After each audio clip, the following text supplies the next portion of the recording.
이재명, 제가 좀 우스꽝스럽게 표현을 했습니다. 어이, 우원석 많이 컸네. 어이, 우원석 많이 컸네. 뭔 일? 무슨 일일까? 예. 재미있는 부분이 있습니다. 이 부분은 잠시 후에 소개해드리고, 일단 제가 썸네일에 한 것처럼 쭈골 이재명 국선 변호인 배정받았다. 자, 이재명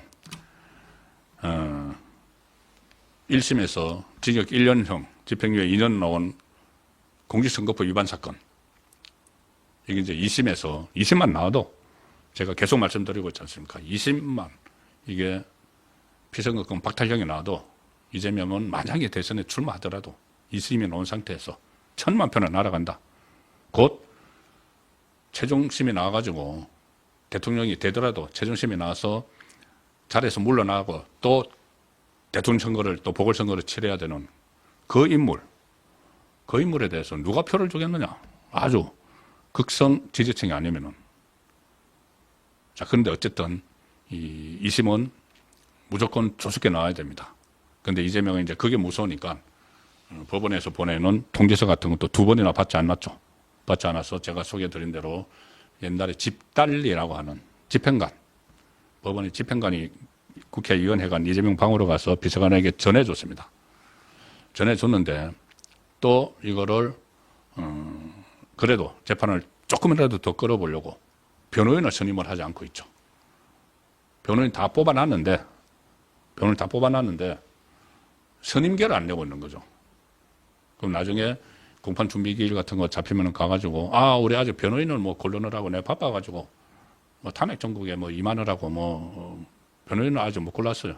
이게 좀 재판 더 연기해 주세요. 뭐 이러려고 지금 하고 있는 거죠. 그래서 법원이 꺼낸 게 국선 변호인 카드입니다. 며칠 전에 국선 변호인을 선임하는 안내 절차를 보냈다고 제가 말씀을 드렸죠. 그런데 오늘은 국선 변호인을 배당을 했습니다. 누군지는 지금 모르는데 법원이 이재명의 공직선거법 위반 2심 국선 변호인 선정을 결정을 했다.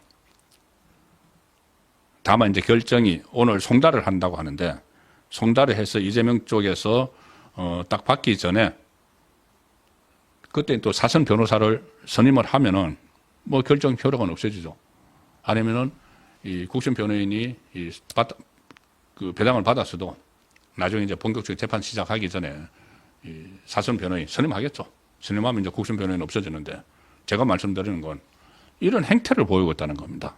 대통령이 되겠다는 사람이 재판 조금 끌려고 자기 변호인 뭐 변호사비 대납 사건도 있고 엄청나게 그리고 변호인 맡은 대장동 변호인들 막 금배지 나눠주고 지금도 현재 20명 이상의 변호인을 가동을 하고 있는데 그 돈이 어디서 나오는지는 모르겠지만 이거는 재판 끌려고 변호인을 선임계를 안 내고 있다는 이야기죠. 그러니까 법원에서 국선 변호인을 붙여줬다는 이야기입니다.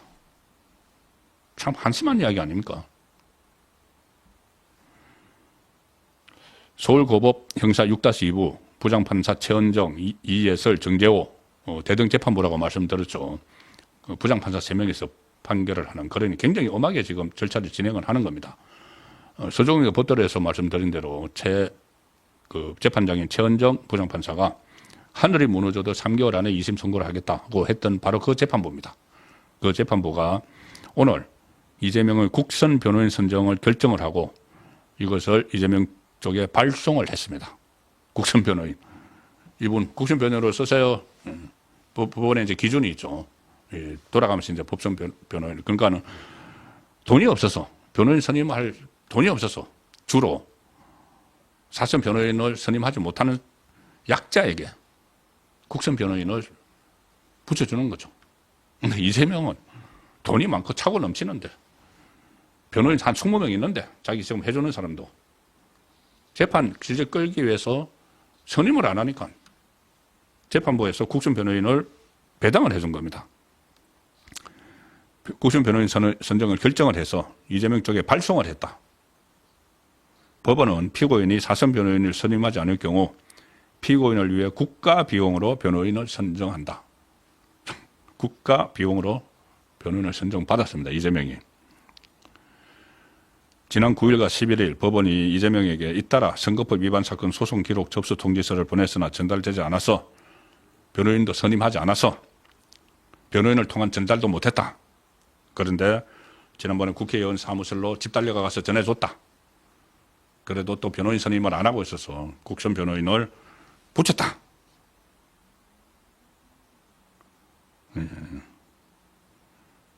이렇게 하는 것은 이재명이 변호인을 선임하지 않으면, 사선 변호인을 선임하지 않으면 이 재판부가 선정한 국선 변호인으로 재판을 진행할 수밖에 없다. 경고입니다. 경고. 자, 이재명의 이 선거법 고법재판부가 경고장을 보낸 거죠. 국선 변호인을 선임을 해서 배당을 한 것을 통보를 했다는 것은 경고장을 보낸 겁니다. 자꾸 이러면은 우리 그냥 재판 진행할 테니까 알아서 하세요. 그럼 이제 이재명 그 막판까지 다 버텼는데 이건 할 수 없지 하고 또 변호인 선임하겠죠. 눈에 딱 보입니다. 제가 제목으로 이재명의 우원식 많이 컸네 뭔 일, 이게 무슨 이야기냐면은 우원식 국회의장, 이 과거에 그 김혜경 씨 이 법인카드 가지고 서로 밥 사줘 가지고 유죄 선고 받았을 때 그때 같이 밥 얻어먹은 쪽이 우원식의 부인이었죠. 그러니까 아주 친한 관계입니다. 그래서 우원식이 국회의장 되는 것도 이재명이 사실상 시켜준 거죠.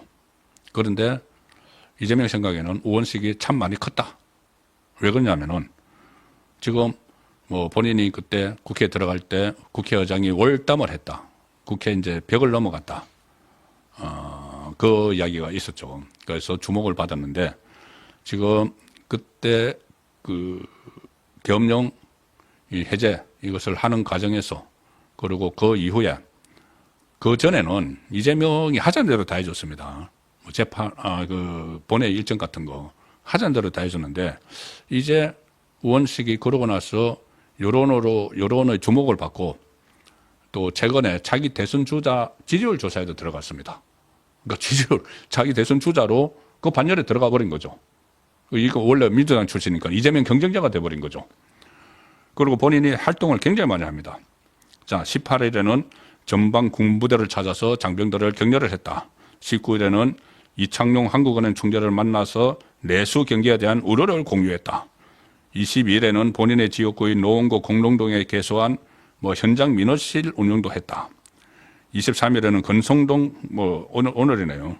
만나서 협의체 참여를 수용하도록 했다. 굉장히 활동 폭을 넓히고 있죠. 그러면서 대선 조작급으로 들어가는 겁니다. 사실 그 우원식 의장은 선수만 높지 별로 모르죠, 사람들이. 왜 모르냐 하면은 뚜렷한 활동한 게 없습니다. 선수, 그러니까 대학을 나와서 바로 그때 평화민주당, 김대중 총재가 이끌던 평화민주당의 사무처 요원으로 들어가서 지금까지 사무처에 있다가 여러 가지 그 국회 언저리에 있다가 그 노원구, 서울 노원구면은 민주당의 텃밭이죠. 거기에서 국회의원이 한 번 돼가지고 쭉 하고 있는 겁니다, 그냥. 그러니까 존재감이 없는데 최근에 이 상황에서 본인의 존재감을 막 찾은 거죠. 그렇게 하니까 한국갤럽이 그리고 최근에 이런 조사도 나왔습니다. 한국갤럽이 실시한 정치인 신뢰도 조사에서 우원식 의장을 신뢰한다 응답이 56%, 이재명 41%를 앞서버렸죠. 신뢰하지 않는다 응답은 이재명이 51%, 그런데 우원식은 26%, 절반. 그러니까 이재명이 볼 때는 이거 뭐야? 그래서 민주당 중진 의원들 사이에서는 우원식이 대권 명분을 얻은 것 같아. 이렇게 이야기가 나오기 시작을 한다는 겁니다. 정치인 신뢰도 조사에서 이재명을 제치고 1위. 이렇게 되니까 이제 어떤 상황이 나오냐면은 이재명 이제 본인은 부글부글 끓고 있고 이제 주변에 민주당 그 의원들이 막 이거 이제 그 우원식이 참 많이 컸다. 이런 식의 이야기가 나오는데 팬카페 제명인의 마을 같은 데서 이런 이야기가 나옵니다. 이 월담 의장 우원식에게 먹이 주기 금지하자. 더 이상 이제 우원식을 긍정적으로 평가하는 이런 활동을 하지 말자. 이제 먹이 주기라고 자기들을 표현을 합니다. 먹이 주기 금지하자.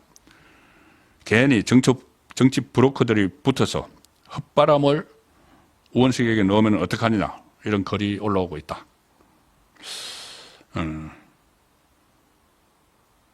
그리고 우원식이 지금 이재명이 우원식이 또 자기들 이제 존재감을 가설하려고 요즘 개헌 이야기를 합니다. 개헌 이야기를 하는데 이재명은 개헌 이야기에 발끈하죠. 왜? 지금 자기가 개헌하면 또 시간도 걸리고 하는데 지금 빨리 자기가 개헌이 뭐야? 지금 빨리 그 대통령이 돼가지고 이 셀프 사면을 해야 되는데. 그런데 우원식이 또 개헌 이야기를 하니까는 민주당 친명계 의원들이 이 부글부글 끓고 있다. 민주당 지도부 관계자, 지도부 관계자면 최고위원 중에 한 명이겠죠. 이재명의 신복 이렇게 이야기했습니다. 언론에 개헌 카드가 국민의힘의 윤석열 대통령 탄핵 지연 전략인 것을 알면서도 우원식이 모르는 척하는 것 같아.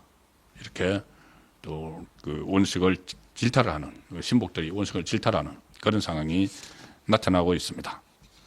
또 한 사람이 있죠. 김동연이 경기도지사 여기도 호시탐탐 이재명 자리를 노리고 있죠. 이재명이 혹시 3선까지 확정돼서 출마 못하면 내가 해야지. 그 중에 한 명이죠. 김동연이 그제 고대 강연 도중에 한 청중이 이런 질문을 합니다. 조기 대선을 하면은 출마를 할 것인지 김동연에게 이재명이 들을 때는 이거 굉장히 불충한 거죠.